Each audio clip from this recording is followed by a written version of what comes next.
Queria que você ficasse de pé só por um minuto e fazer uma oração. Fui informado que o Ednilson não está se sentindo bem, ele estava até pensando em ir para o hospital, mas a gente está aqui ainda, a gente vai orar por ele, para que Jesus possa tocar na vida dele. Eu também queria que vocês, nesse momento, lembrassem do Valmir. Eu falei com o Valmir essa semana, o Valmir teve muito mal mesmo. Ele chorava e pedia a graça de Deus. Eu queria que a gente orasse juntos pelo Valmir, pelo Ednilson.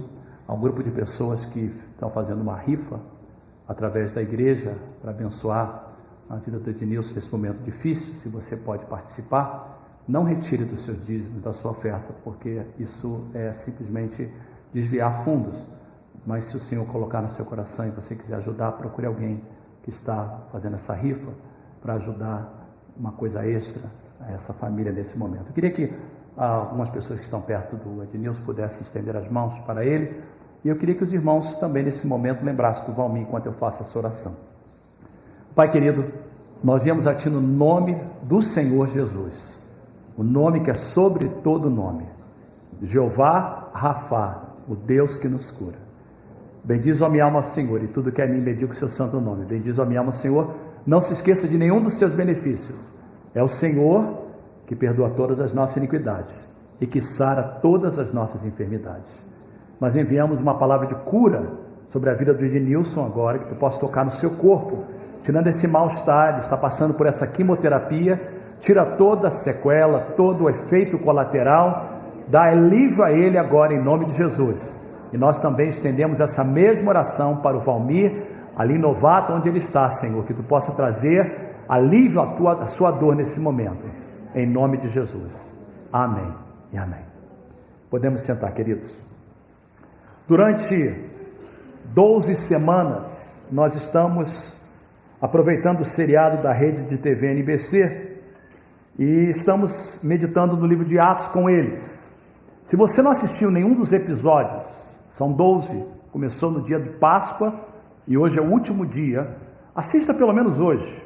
Eles mandaram um e-mail para mim essa manhã cedo e pediram para a gente compartilhar, porque o alvo é que a maior número de pessoas possíveis nos Estados Unidos estejam assistindo o episódio final de hoje, que fala da conversão de Cornélio, no capítulo 10 de Atos.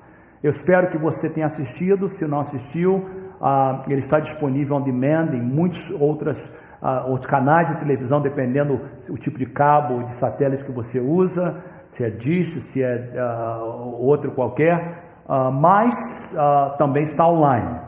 Mas pelo menos hoje à noite, faça o possível, irmãos, não só de assistir, mas de estar orando, para que a mensagem que está em canal aberto hoje à noite possa entrar na vida de pessoas. É a conversão de um homem. A conversão de Cornélio é importantíssima, porque é climática no livro de Atos. A conversão de Cornélio, ela abre o evangelho para os gentios. Até então, todas as pessoas salvas no livro de Atos eram judeus ou pessoas próximas aos judeus, samaritanos próximos aos judeus, até mesmo o eunuco etíope, que era um prosélito, um judeu, alguém gentio convertido ao judaísmo. Mas Atos 10 abre a porta da salvação aos gentios, e nós somos gentios. Atos 10 é que traz a salvação até nós, e ela é importantíssimo. E usando as palavras do pastor Milson a respeito do Dia dos Pais, ele deu exemplo de Noé, de Abraão, de Jó, de Josué. O próprio Cornélio, que é salvo no capítulo 10, é um grande exemplo de um homem que era chefe do lar, era um bom pai, que trouxe a sua família para a salvação, porque em Atos 10 diz que não só ele foi salvo, mas toda a sua casa. E para você, pai, como foi trazido essa manhã, no versículo que a minha esposa leu, nosso exemplo, no vídeo que nós vimos, a importância de um homem. Pastor Márcio, que é líder dos homens, essa incumbência nossa é muito grande. Você já ouviu essa estatística? Se não ouviu, mas essa estatística é muito importante. Ela diz que quando uma criança assume um compromisso com a igreja, 2% da família se envolve juntamente com ela. Então, quando uma criança aceita Jesus, a estatística é que 2% da família vai vir para Deus. Quando uma mulher ou uma mãe assume um compromisso com a igreja, 17% da família se envolve juntamente com ela. Mas olha aí o terceiro: Quando um homem, um pai, assume um compromisso com a igreja, 93% da família se envolve juntamente com ele. Então, não há influência na casa. A mãe, sem dúvida, tem uma influência, às vezes, igual ou até maior do que do pai. Mas na igreja, quando um homem faz um compromisso com Deus, um compromisso com a igreja, a sua casa geralmente segue. Então, a nossa responsabilidade como homem é muito importante. Mas vamos então agora terminar a nossa passagem, a nossa série de mensagens. E o que eu queria que você fizesse é o seguinte: eu queria que você abrisse a sua Bíblia ou o seu aplicativo em Atos capítulo 2. E eu vou pedir que a gente tenha todas uma reverência tremenda nesse momento para a gente pegar o que Deus quer falar para nós. Enquanto você abre a Bíblia, deixa eu só trazer para vocês algumas informações importantes introdutórias. Primeiro, o que significa uma série? Porque nós estamos terminando uma série. Uma série na igreja não é um assunto que a gente fala, acaba, coloca na gaveta e vai para outra. Algumas pessoas podem até mesmo ter essa ideia que uma série é uma coisa que a gente fala do plano de Daniel e acabou o plano de Daniel, vamos para outra coisa e vamos voltar a comer da forma que a gente estava comendo de novo. Ou quando a gente está falando da série do Espírito Santo, a gente fala do Espírito Santo, acabou a série, não precisamos mais de falar do Espírito Santo. Não é isso, irmãos. Uma série nada mais é do que uma estratégia que a gente usa para enfatizar alguma coisa, algo que nós achamos importante. As séries na igreja não são definidas aleatoriamente. As séries na igreja são definidas em oração. Os pastores se reúnem, oramos juntos e determinamos a série, ou seja, a ênfase que queremos dar na igreja. E essa ênfase é importante que nós estamos dando no livro de Atos. Eu creio que essa ênfase é importante porque ela leva a gente a entender como a igreja começou. E eu não creio que é coincidência que o canal NBC, que NBC na verdade é uma rede de televisão, decidiu, e não é uma rede favorável ao cristianismo, não é uma rede amiga dos cristãos, pelo contrário, a NBC é uma das redes mais anticristãs que existe. Mas Deus está usando uma rede anticristã, não favorável ao cristianismo, para todo domingo, desde o dia de Páscoa até hoje, todo domingo, trazer o Evangelho para nós no capítulo 1 a 10 de Atos. Isso não é à toa. Eu creio que Deus está fazendo alguma coisa. Primeiro, a Bíblia diz que se a gente não clamar, as rochas clamam. Deus está fazendo as rochas clamarem. Segundo, eu creio que Deus está levando a igreja de volta ao livro de Atos.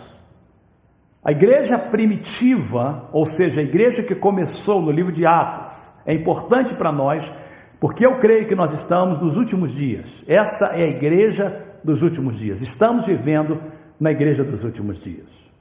Então, essa série, ela apresenta o lado humano sem abrir mão do sobrenatural. Eu estou gostando muito, até mesmo essa visão do anjo em Cornélio e também para Pedro, ela mostra o lado humano, mas também sobrenatural. E durante 12 semanas, na igreja nós estamos pregando sobre isso, na televisão nós estamos assistindo sobre isso. Se você faz parte de um grupo de conexão aqui na igreja, eu sei que muitos de vocês não fizeram parte, toda quarta-feira a gente fala sobre isso. E a gente viu uma igreja que começa pequena, medrosa, depois da ressurreição de Jesus, e se torna uma igreja poderosa. A gente encontra os discípulos lidando com fracasso, ansiedade, temor, perseguição e vencendo. A gente vê uma igreja poderosa, principalmente depois do episódio do dia de Pentecostes. Mas quando eu leio o livro de Atos, eu não sei se essa é a mesma percepção que você tem. Eu vejo coisas que me fazem ficar admirados. Por exemplo, milagres extraordinários. A sombra de Pedro curava. O lenço que saía da mão de Paulo era colocado numa enfermidade, as pessoas eram curadas. Pessoas eram ressuscitadas dos mortos. Anjos apareciam de forma sobrenatural. Saulo, talvez a maior conversão de Atos, é salvo de forma sobrenatural. Vou fazer uma pergunta para você. Você não gostaria que essas coisas acontecessem no dia de hoje também? Quantos aqui realmente dizem assim, mas eu gostaria de ver essa intervenção sobrenatural? Que Deus aparecesse com um anjo, que o lenço que saísse do bolso do pastor, a gente orava, colocava na mão do enfermo, ele era curado. Ver alguém orando, eu já vi milagres, eu já vi vários milagres, eu já vi o milagre de um homem que era paralítico ser curado, isso eu já vi. Mas eu nunca vi um morto ressuscitar, eu nunca vi, nesses anos todos. Eu já vi alguns milagres, principalmente nas viagens missionárias, de multiplicação de dinheiro. Eu vi, quando nós estávamos em Angola, num determinado momento, já contei para vocês, nós estávamos num lugar que eu não tinha dinheiro, e não tinha dinheiro não era porque a gente não tinha dinheiro, é porque nós não tínhamos, só tínhamos dólar e precisávamos do dinheiro de lá. Aliás, não tínhamos dólar, não tínhamos nada, porque nós não levamos, precisávamos de tirar do banco, e nenhuma caixa funcionava, nenhuma caixa eletrônica funcionava. E eu tinha que fazer um pagamento, eu abri a carteira, não tinha $1 na carteira. E eu tinha um grupo de pessoas comendo, que a gente ia pagar a comida, e eu não tinha como pagar. Não porque não tínhamos dinheiro no banco, é porque não tinha dinheiro no caixa eletrônica, e nenhum funcionava. E naquele momento eu me lembro que eu orei, e eu estou falando a verdade para vocês.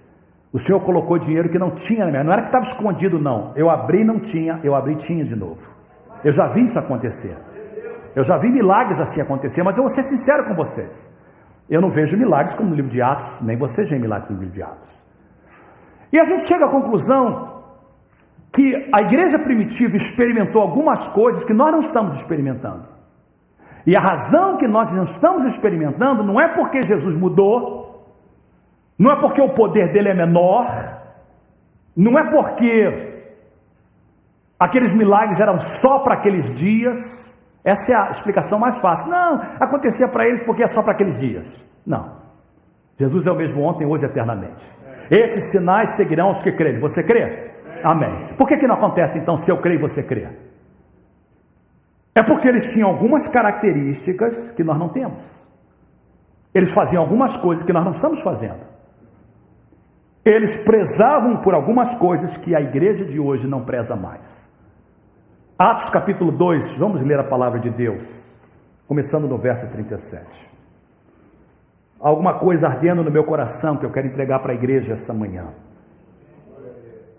Quando ouviram isso o quê? A mensagem pregada por Pedro, no dia de Pentecostes, eles ficaram aflitos em seu coração. Diga comigo, aflitos em seu coração. Alguma coisa trouxe uma aflição tremenda no coração deles ao ouvir a mensagem. E perguntaram a Pedro e aos outros apóstolos: irmãos, que faremos? Pedro respondeu: arrependam-se, e cada um de vocês seja batizado em nome de Jesus Cristo para perdão dos seus pecados, e receberão o dom do Espírito Santo.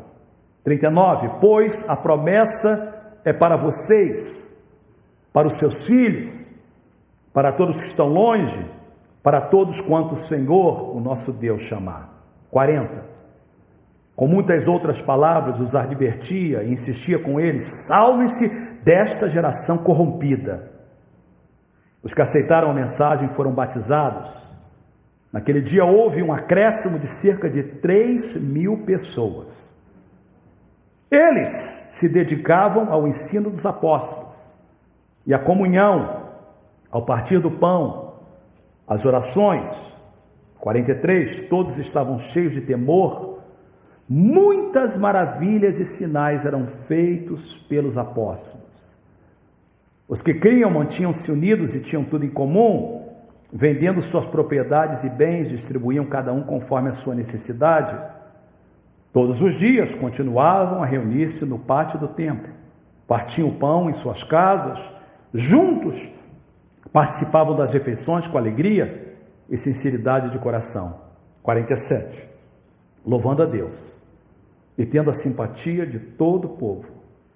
E o Senhor lhes acrescentava diariamente os que iam sendo salvos. Quais características marcavam a igreja primitiva? Características essas que nós devíamos ter também hoje.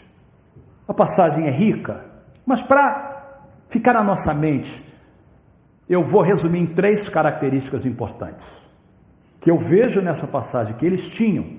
Presta atenção, que se nós tivéssemos no dia de hoje, nós teríamos os mesmos resultados. Primeira característica que eles tinham era uma experiência de conversão genuína. Se converter significa mudar. Se converter significa uma mudança real. E eu estou dizendo que uma das razões que essa igreja era uma igreja poderosa é porque essa igreja era uma igreja convertida, mudada. Esses crentes eram convertidos e mudados. Pastor Fernando, como é que o senhor sabe disso? Quando eles ouviram a palavra de Deus, e eu pedi para vocês repetirem, diz que eles ficaram aflitos em seu coração. O que quer dizer isso? Alguma coisa mexeu dentro deles, que fizeram eles entenderem que eles não podiam ouvir a palavra sem fazer alguma coisa. E o verso 37 diz que eles disseram: irmãos, que faremos? Quando eles ouviram a passagem, a mensagem pregada, eles sabiam que eles precisavam de ter atitudes. E essa característica é muito chave, que nós não temos no dia de hoje. Porque hoje, eu vou ser sincero para vocês, essa é a maior frustração de qualquer pregador. A gente fala, entra por um ouvido e sai por outro. Às vezes as pessoas até dizem amém. Às vezes até as pessoas põem um like, curte, mas não tem muita mudança. A gente ensina sobre santidade, as pessoas ouvem que é importante santidade, mas continuam vivendo uma vida igual ao mundo. A gente fala sobre a importância do dia do Senhor, que é um mandamento que precisa de ser seguido. As pessoas quebram no dia seguinte, ou na semana seguinte. Hoje, as pessoas estão com comichão no ouvido. Diz o texto em um determinado lugar, que diz assim, olha o verso 43, todos estavam cheios de temor. Temor não é medo, temor é reverência. A igreja primitiva entendia que a palavra de Deus é tão séria, que eles tinham temor de pecar contra Deus, de fazer o que desagrava a Deus. E o problema hoje é que esse temor não existe mais. Com o passar do tempo, a igreja, os crentes estão perdendo esse temor. Falam algo no púlpito, mas não vivem. Ouvem, mas não agem. Eles falaram assim, o que a gente vai fazer? E quando eles fizeram essa pergunta, olha o que Pedro diz assim, arrependam-se. Arrependimento hoje é sentimento. Arrependimento hoje é, I'm sorry, me perdoe, me sinto tão mal que eu menti, não devia ter feito isso. Arrependimento não significa isso. A palavra no grego é metaneó, e metaneó significa mudança de mente e mudança de frente, mudança da maneira de pensar e mudança da maneira de caminhar, de viver. Arrependimento não é uma mudança de 15 graus, 45 graus, 90 graus, não, arrependimento é uma mudança de 180 graus. Eu estava indo para cá, me arrependi, não devo mais fazer isso, mentia, não vou mentir mais, eu viro e vou para lá. Alguma coisa está acontecendo com a igreja de hoje, que a igreja de hoje, em vez de ir contra a maré, ela anda a favor da maré. Em vez dela ir contra a correnteza, ela anda a favor da correnteza. O que eu quero dizer com isso? O mundo está levando a igreja junto com eles. Eu fui de um tempo em que a igreja era mais diferente. Eu não estou falando de legalismo, não estou falando de tipo de roupa, eu estou falando que crente antigamente, a gente fala assim, olha, crente não bebe, porque crente não bebia. Crente não vai a boate, porque crente não ia a boate. Crente, a gente fala, crente vai à igreja, porque crente vinha à igreja. Crente andava contra a maré e contra a correnteza. Hoje não tem arrependimento mais. Hoje as pessoas vêm à igreja, ouvem a palavra, mas vivem como se nada mudasse. Às vezes até se sentem mal, mas não tem mudança de vida. Arrependimento é mudança de vida. Outra coisa interessante, diz que eles eram batizados. Pedro respondeu: arrependa-se cada um de vocês seja batizado em nome de Jesus Cristo para perdão dos seus pecados. Por que Pedro diz que eles tinham que ser batizados em nome de Jesus Cristo para perdão dos seus pecados? Porque o batismo salvava? Não, porque eles entendiam o que significava o batismo. Na nossa igreja nós temos a cruz perto do nosso batistério, e é muito interessante isso. Os crentes da igreja primitiva, quando eles eram batizados, eles sabiam o seguinte: quando eu sou batizado, significa que eu morri com Cristo na cruz, e assim como ele foi enterrado, a minha vida foi enterrada, eu agora sou uma nova criatura, eu tenho uma vida diferente. Eles entendiam que batismo significava morte. Então, quando eles eram batizados, era para levantar da água e viver de forma diferente. Havia uma conversão genuína na igreja primitiva. E eu faço essa pergunta para nós. Estas são as características da igreja de hoje. Não falo só de mensagem de paz, eu falo da igreja do Senhor de hoje. Essas são as características da igreja dos últimos dias. Essas são as características da sua vida. E a resposta é que, infelizmente, à medida que Jesus está vindo, a igreja está ficando igual a igreja de Laodiceia, misturada, morna, e que Jesus vai cuspir da sua boca, porque não tem diferença. Aí a gente diz assim: eu quero os milagres de Atos. E Deus diz: mas você quer as atitudes de Atos?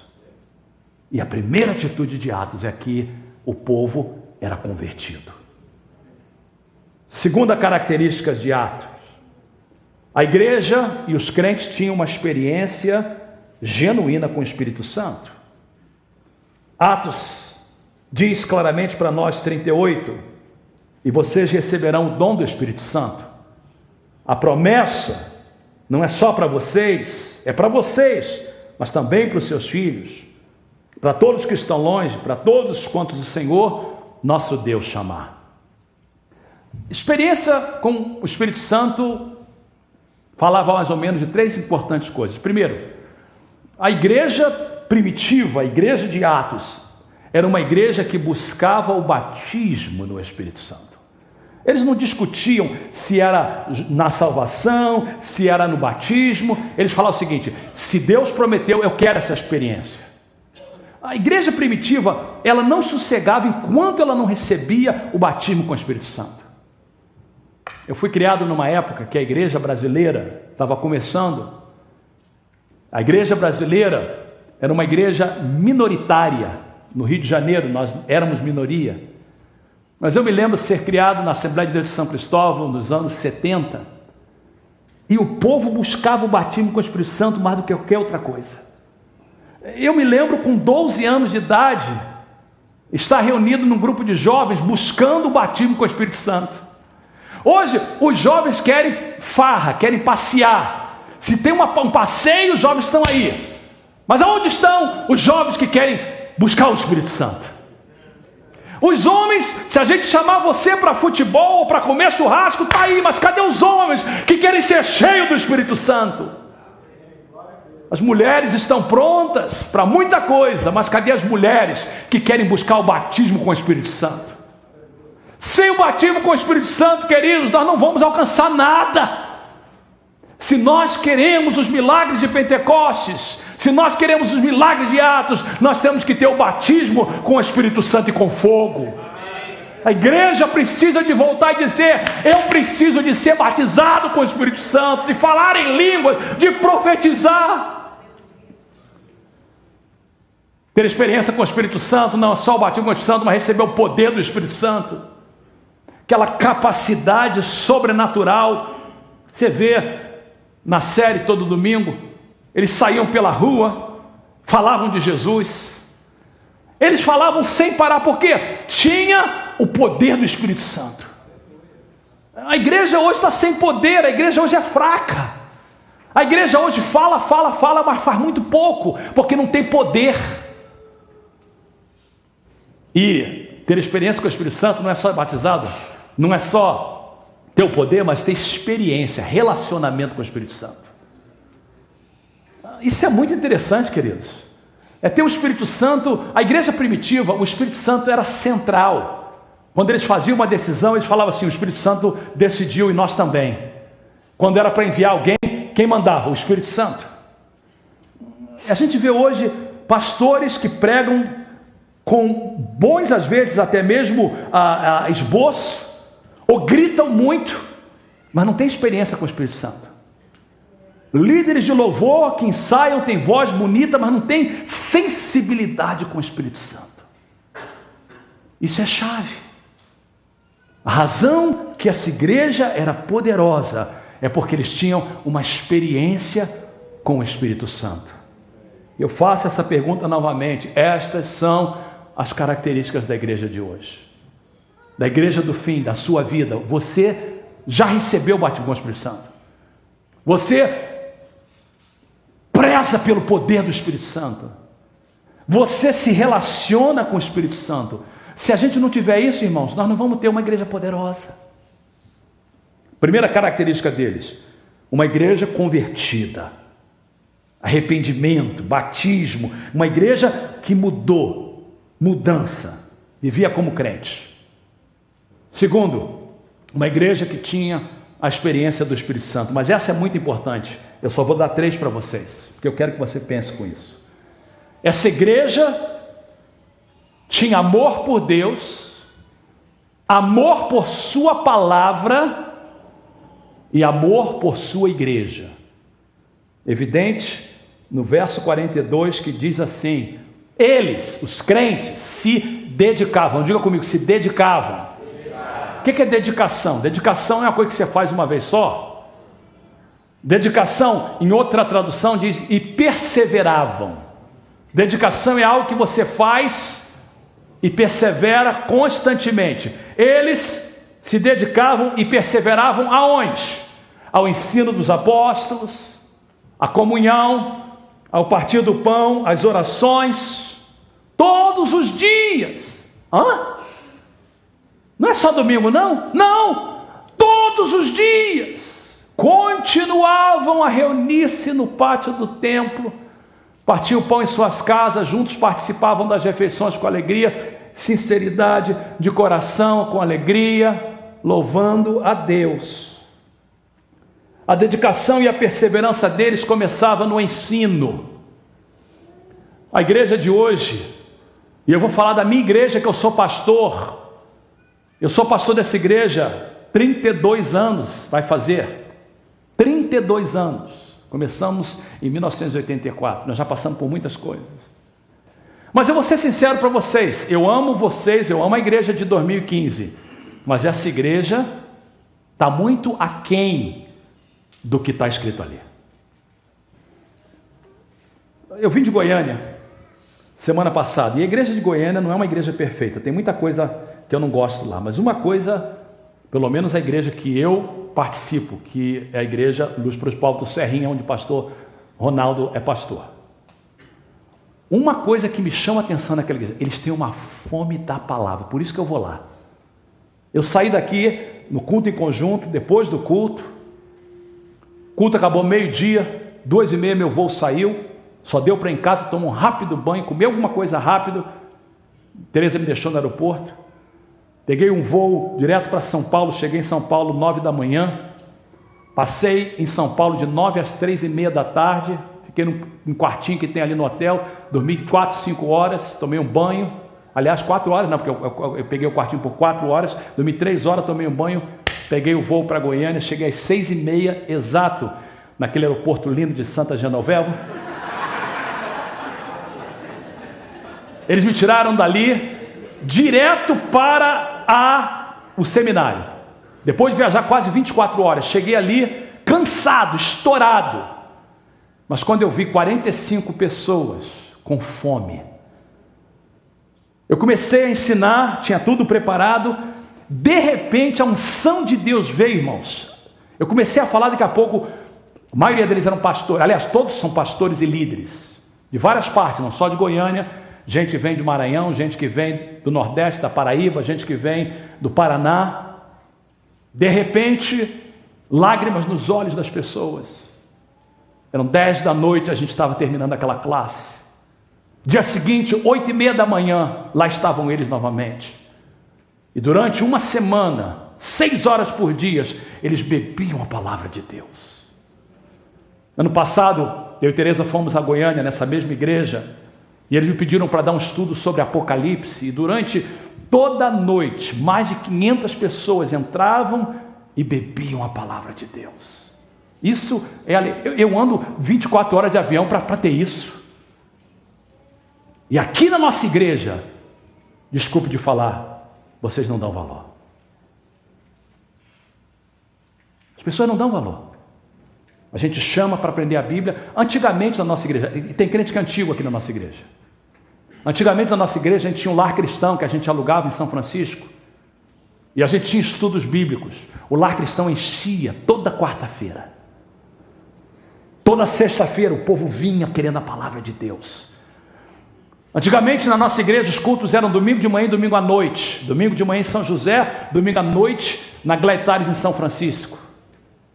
Na nossa igreja naquela época as pessoas desciam para São José. Você via as pessoas descendo para São José. Nós encontrávamos na 101 e lotava a igreja de São José. A igreja de São José só cabia 180 pessoas. Irmão Hamilton ficava louco botando carro para tudo quanto é lado, porque lotava todo domingo de manhã. E à noite, mais de 500 pessoas, todo domingo, de manhã e de noite. O que está acontecendo com a igreja hoje? Que a gente não consegue que as pessoas venham no domingo. Antigamente era durante, agora domingo. As pessoas ficam em casa porque estão cansadas, ficam em casa para comer churrasco, faz festa no sábado, não aparece no domingo. E eu vou falar porque Deus mandou eu falar. E vocês que trabalham em limusine, Deus está falando para vocês que o diabo está colocando uma pedra de tropeço para vocês. Vai sempre ter trabalho no domingo até vocês falarem não. Mas a razão que vocês estão sempre saindo, vocês ficam na igreja com o telefone preocupado em perder. O que adianta você perder um dinheiro e perder o mais importante, que é a palavra de Deus? O que está acontecendo hoje é que as pessoas não têm temor. Eu ensino na igreja que quebrar o dia do Senhor é pecado, é contrário à palavra de Deus. As pessoas quebram no dia seguinte, fazem festa em volta da piscina, comem churrasco e quebram a igreja. Aí que é o poder de Deus. Eles se dedicavam ao ensino dos apóstolos, à comunhão. Sabe o que a igreja primitiva entendia? Que quando tem 2 ou 3 reunidos, o Senhor está presente. A igreja primitiva não era uma igreja individualista, era uma igreja coletiva. Ela entendia que a igreja precisava estar reunida para Jesus estar presente. Eles sabiam que ele estava no coração, mas eles sabiam que o poder exponencial é quando a igreja estava reunida. E eles se reuniam. E não era só domingo não, você leu no texto. Eles se reuniam diariamente na igreja e no templo. Diz que eles se reuniam no partir do pão. Sabe o que é o partir do pão? É uma referência à ceia do Senhor. A igreja primitiva entendia que a ceia do Senhor é um mandamento. Preste atenção nisso. É um mandamento, é um sacramento, e que a igreja recebia graça nisso. Então a igreja primitiva fazia todos os planos para quebrar o pão junto.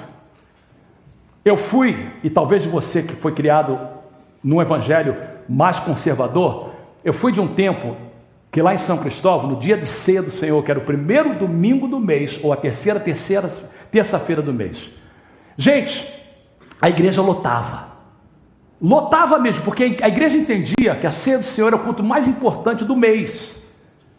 A gente não marcava férias, a gente não marcava saída, ninguém ia para a praia nesse dia, e a gente morava no Rio de Janeiro, que é lugar de praia, as praias mais bonitas estão lá. Mas ninguém ia para a praia nesse dia. Podia jogar Brasil, podia ser Copa do Mundo, podia ser o que for. É dia de ceia, a gente chamava de Santa Ceia. Todo mundo está na igreja. Alguém lembra disso? Santa Ceia. Hoje, os crentes, vou dizer das outras igrejas, daqui da nossa igreja, estão nem aí para a ceia do Senhor. Se é do primeiro domingo, se é segunda, não interessa, se eu tenho que sair, não importa se é ceia. Tem crente que fica meses sem participar da ceia do Senhor. Aí quer o poder de dia de Pentecostes. Não vai ter. Não tem, irmão, não tem como. A igreja primitiva entendia que o partir dos pães, que a ceia do Senhor é importante. Orações. Igreja primitiva participava da oração. Eles amavam, é importante entender isso, amor por Deus, por sua igreja e por sua palavra. Essa é a igreja de Atos. A gente fala assim, eu amo a Deus. Eu amo a minha igreja, pastor. Eu falo isso para Tereza. Tereza, eu te amo, tá? Mas nunca mostra esse amor. Nunca dou um presente, nunca falo nada que ela gosta de ouvir, nunca lava a louça. Alguma coisa que é importante, não gasto tempo com qualidade. Que amor é esse? E hoje a igreja é uma igreja de lábios e não de atitude. A pergunta que eu faço novamente, e ela se torna importante para nós, estas são as características da igreja de hoje, da igreja dos últimos dias, da sua vida. Só você pode responder. A igreja primitiva era uma igreja transformada, conversão genuína, experiência com o Espírito Santo, amor por Deus, pela igreja e pela sua palavra. Quais os resultados? Vamos olhar aqui. Primeiro, como resultado, eles experimentaram rápido crescimento. Verso 41, os que aceitaram a mensagem foram batizados naquele dia, um dia, houve um acréscimo de cerca de 3.000 pessoas. Ok, vamos pegar 10% disso. 300 pessoas. Já pensou se a nossa igreja toma atitude? Já pensou se a gente sai daqui e fala, sabe uma coisa? Nós vamos mudar. E como resultado, Deus nos dá, num domingo, 300 almas. Já pensou, irmão? 300 almas para ser batizada. Pega tudo quanto é pastor, vamos lá, 300 batismos num dia só. Isso enche, a igreja, aqui cabe mais de 300 e poucas pessoas, isso se encheria esse templo e ia ficar gente lá no refeitório assistindo o culto. É possível, irmãos? É possível? Claro que é. Porque quando Deus se agrada do seu povo, Ele traz crescimento. Não só eles experimentaram rápido crescimento, mas eles experimentaram também contínuo crescimento. Não era somente 300 almas salvas um dia, não. Era 300, depois 10, depois 100, depois 500, depois 1.000, depois 3.000, depois 5.000. Algo contínuo. O Senhor lhes acrescentava diariamente os que iam sendo salvos. Terceiro, eles experimentaram sinais e maravilhas. Todos estavam cheios de temor. Não eram poucas maravilhas, não. Muitas maravilhas e sinais eram feitas pelos apóstolos. Cura, ressurreição de mortos, aparição de anjos, curas extraordinárias. Número 4, eles experimentavam união. Os que criam mantinham-se unidos, tinham tudo em comum, juntos participavam das refeições com alegria e sinceridade de oração. Presta atenção, a igreja primitiva não era perfeita. Havia vários problemas, eles brigavam entre eles, um queria ser alimentado, o outro não queria. Nós conhecemos a história de Nani e Safira. Preste atenção, união não significa perfeição, união não significa unanimidade, união não significa uniformidade, união significa unidade de propósito. Tá todo mundo junto, vamos ganhar alma. Vamos ganhar alma. E por último, eles experimentaram favor, tendo a simpatia de todo o povo. E a pergunta que eu deixo para você é: temos os mesmos resultados hoje? E eu e você chegamos à conclusão que não. Tem salvação na nossa igreja? Claro que tem. Mas antigamente Na igreja primitiva, era uma cascata, era um rio jorrando. Hoje são pingos. Era cachoeira. Hoje são pingos. Pessoas são salvas? São. Há crescimento? Claro que há. Mas é um crescimento devagar, moroso. Tem milagres? Tem. Mas não são tantos. Temos favor? Algum. Mas não em geral. Temos união? Temos. Mas em pequenos grupos. Nessa manhã eu quero que você pense que tipo de igreja você quer ter.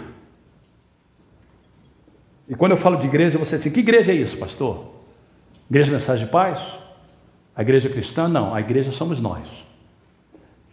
Eu não posso mudar a atitude de ninguém, mas eu posso mudar a minha atitude. E queridos, eu não prego essa mensagem com pesar ou com pessimismo, eu prego essa mensagem com grande otimismo. Porque se esse grupo de pessoas que está aqui, só esse grupo, não precisa de mais não, esse grupo que está aqui essa manhã, entender o que eu estou pregando e falar, sabe de uma coisa? Nós podemos fazer uma mudança nessa cidade. E vai começar comigo. A gente vai ver resultados diferentes. Eu quero esses resultados. Eu creio que essa série que termina hoje, ela foi colocada por nós para dar essa ênfase e nesse resultado. Eu queria que você fechasse os seus olhos e ficasse em pé comigo, de pé, de olhos fechados, ninguém olhando para o lado. Você que está em casa, se você puder ficar em pé aí onde você está, na sua sala, sua casa, onde você estiver, fica em pé, em reverência e fecha os seus olhos. E eu queria tirar um momento para fazer algumas perguntas, irmãos. Perguntas importantíssimas. E mais uma vez eu peço encarecidamente, que você preste atenção nessas perguntas, preste atenção no que eu estou falando, porque não são palavras minhas, são palavras do Espírito Santo de Deus. Primeira característica da igreja primitiva: conversão genuína. Era uma igreja transformada, crentes transformados, que iam contra a maré, contra a correnteza do mundo. Mudaram a maneira de pensar e mudaram a maneira de caminhar. Eram crentes diferentes. A pergunta que eu faço para você nessa manhã: você já participou, experimentou essa conversão? E se você já participou dessa conversão, já experimentou essa conversão, será que aos poucos você está se convertendo de volta? E essa pergunta é importante, porque há crentes aqui que aos poucos estão mais igual ao mundo. Você está agindo igualzinho ao mundo, mente como o mundo, bebe como o mundo, fala palavrão como o mundo, faz farra como o mundo, e depois quer subir aqui no púlpito para cantar, quer subir aqui no púlpito, quer chegar aqui na igreja e pedir poder de Deus. Deus está falando, não tem como. Nessa manhã, Deus está nos chamando para arrependimento. Será que você vai ouvir a palavra e vai entrar por um ouvido e sair pelo outro? Ou a gente vai dizer assim, pastor, o que a gente tem que fazer? E a resposta é, arrependei-vos. Muda. Segundo, você tem uma experiência com o Espírito Santo, uma experiência genuína com o Espírito Santo, ao ponto que você conversa com Ele, deixa Ele falar contigo.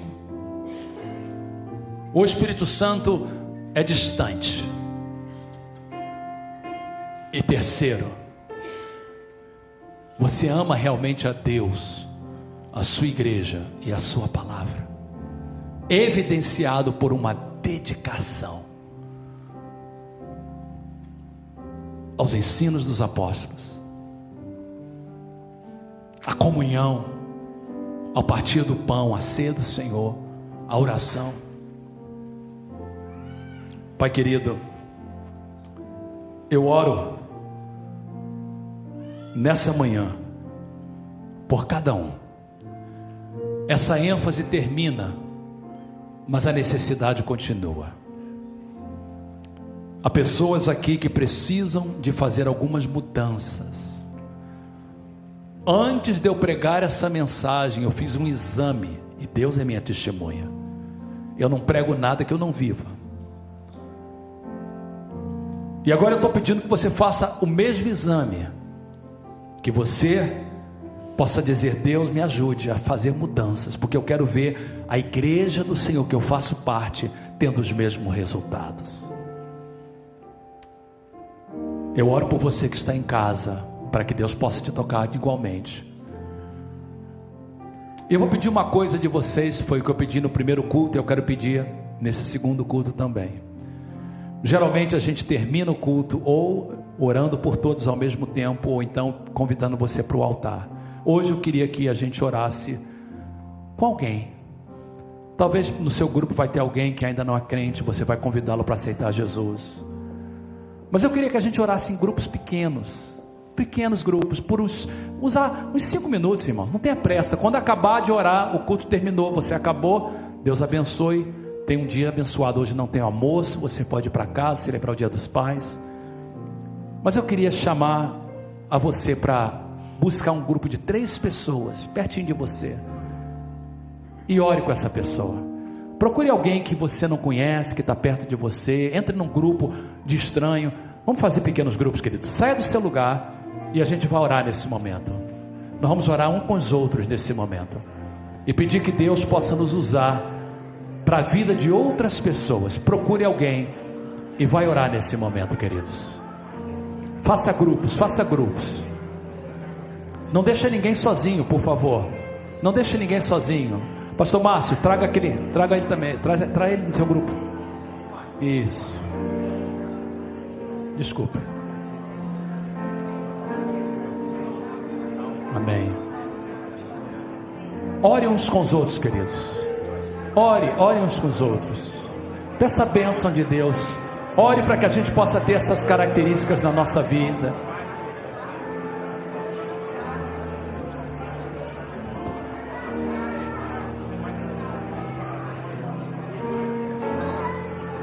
Isso, irmã. Deus abençoe. Vamos orar para o batismo com o Espírito Santo, para um relacionamento com o Espírito Santo, para uma vida com Deus, para uma vida diferente, uma vida genuína. Oramos nesse momento, Senhor, da nossa igreja, um sentimento diferente, mais sublime com Teu Espírito. Dá-nos, Senhor, ó Pai, um sentimento maior com Teu Espírito.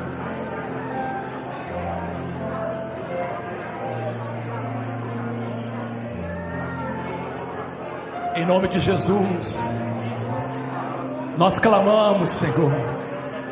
Oh Deus, toma conta da Tua igreja. Toma conta da Tua igreja. Fortalece a Tua igreja. Que possamos ter os mesmos resultados da igreja de Atos, que possamos ter os mesmos resultados da igreja primitiva. Levanta a Tua igreja com poder, traz arrependimento genuíno, toca na Tua igreja esta manhã em nome de Jesus. Muito obrigado, Senhor. Dá-nos a Tua bênção nesse dia. Fortalece-nos com Teu Espírito. Nós clamamos por Ti nesta manhã, em nome de Jesus. Amém.